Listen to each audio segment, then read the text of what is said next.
everybody? Hope you're having a great day, great night, evening, afternoon, depending on the time you're watching this video. As y'all can see from the title of this video, I was giving my point of view for all you beginner riders out there. Just, you know, my point of view of what to do if you're a new rider, a beginner rider, if you're getting your new bike or first bike. Just somewhere along the range of like you're new rider, you want to get a bike or you have a bike ready. Just tips and tricks on if you have one that you're super new or you're about to buy one. Keep in mind it's just my opinion about it. Some of you may agree, some of you may not, but that's okay. That's the thing about having your own opinion. So we'll jump into it. So first off, I highly recommend for if you're getting a bike is to get your M1 license. Highly recommend the motorcycle course just so that you can learn how to ride a bike, learn the basics, learn how to lean into turns or look into turns, teach you your control, you know, your clutch, front brake, throttle, then you know the shifters on the left side foot, rear brakes on the right side foot, just the basic stuff. I highly recommend taking the course. Not only that, depending on the state, it does help you lower your insurance.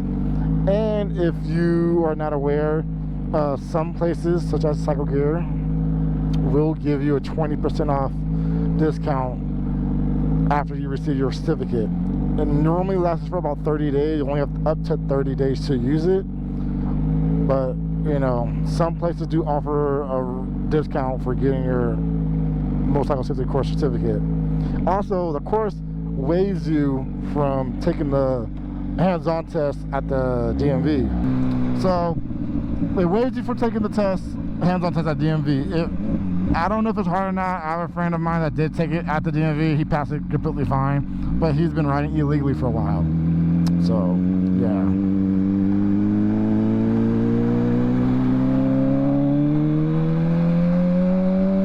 Yeah, my chain's so bad. I gotta get that replaced. Another thing is to do some research on gear. Now a lot of y'all might not like what I'm about to say, but to be honest with you, gear is going to be a personal preference type of thing. Will gear save you in an accident? Of course.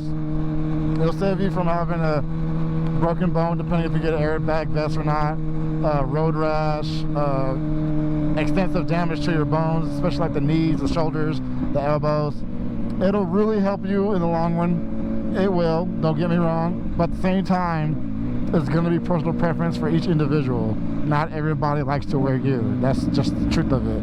I started off wearing gear, and then as I kept riding, I got over it. I just stopped doing it. So, something you might want to look into, of course. There's a lot of different type of gear out there. Some is seasonal, some is not seasonal. So there's a lot to look into when it comes to that kind of stuff. You know, as for the gear, some of you may be asking, well, do I get the gear before the course or after? I recommend before. Yes, don't get me wrong, you're not gonna be able to use that discount right away, but it will give you the option to upgrade later. So if you're getting gear right now and before your course, I get it, you won't be able to save money right then and there, but it will help you break in the gear that you're buying. So it'll help you break in the helmet, the gloves. If you got a jacket, it'll help you break in the jacket. If you got riding jeans or riding shoes, pretty much all the gear head to toe that you bought, it will help you break it in, which is what you want. Another thing you also want to do or look into is, when it comes to the actual bike itself, is what kind of bike do you want to get? You might want to look into that. I highly recommend going to a dealership that will allow you to sit on motorcycles, to try on cruisers, super sports, super sport bikes, you know, adventure motorcycles, or even touring or sport touring motorcycles. There's so many different brands, different types for different reasons. You know, sport bikes, super sports is what I'm on. It's normally like 1,000cc or higher. and you know, they involve a lot of you know, being in an aggressive situation. I mean, aggressive motorcycle position. You know, you're kind of leaned over quite a bit. As for sport touring, you're a little bit more upright. You're a way more comfortable spot in that aspect. So, highly recommend, you know, getting a motorcycle that, you know, that suits you. If you want a sport bike, get a sport bike. But in the end, do your research on the motorcycle that you have an idea for. My best advice is to, I'm gonna be like, it's gonna sound crazy, get what you want. Some people would be like, oh, why would you tell someone to get what they want if they're new to riding? You can learn on every single bike. Every bike is controllable. You just have to know, you have to understand if you have the willpower to withstand it or not. That's the thing. That's the only issue, is do you have the willpower to, you know, control your speed. I learned on 1000cc, but I have self-control, so that's why I was able to do it. Some people don't have that self-control, so it's a little bit more difficult for them. So I recommend for people in that aspect to just do research on the motorcycle, sit on one.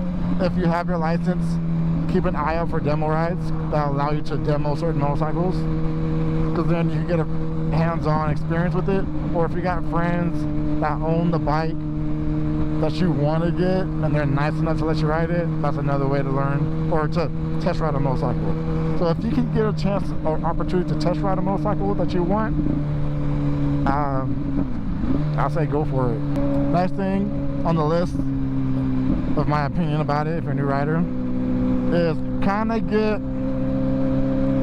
to understand that there's a lot of dumb rules when it comes to riding. And I mean that in the way of, there's a lot of motorcycle riders that are in clubs that have that whole law rule that you can't pass them without getting the A-OK to do it. A lot of new riders don't know that, or are unaware, and if they do know, they don't care. That's kind of up to you if that's something you want to follow or not. I honestly don't. I don't agree with that, and there's also a lot of riders that don't. The only one, and there's even people in clubs that don't agree with it either, because then you're taking the fun out of riding for new riders, because now they got to be aware of, oh crap, is that a patch holder or not? Am I allowed to pass? It's an open road to everybody. It shouldn't matter who's on the road. It really shouldn't, but I guess giving you guys a heads up depending where you are in the world, because it could be different, or maybe it's the same everywhere. Just keep that in mind, that there are people like that. And also, one thing to look out for, to be aware of, that you will meet people while riding, or just having a bike in general. It's a really big thing. And there's nothing wrong with that at all. Like, there really isn't anything wrong with that. And that's only mainly because, you know, it's just natural, you're gonna meet people. Now, if you're riding for the wrong reasons, like, oh, I'm riding to meet girls, it cannot happen, you just never know, but you will attract more dudes. I mean, I feel like whether you're male or female, you're gonna attract dudes that ride in general. There might be a few females that might be like, oh, you ride, that's sexy, blah, blah. There might be a few, but not gonna be too many, to be honest with you. There's really not gonna be too many. So that's something you want to keep in mind as well. The amount of people that you will meet. If you're looking to meet new friends, join motorcycle rides or events.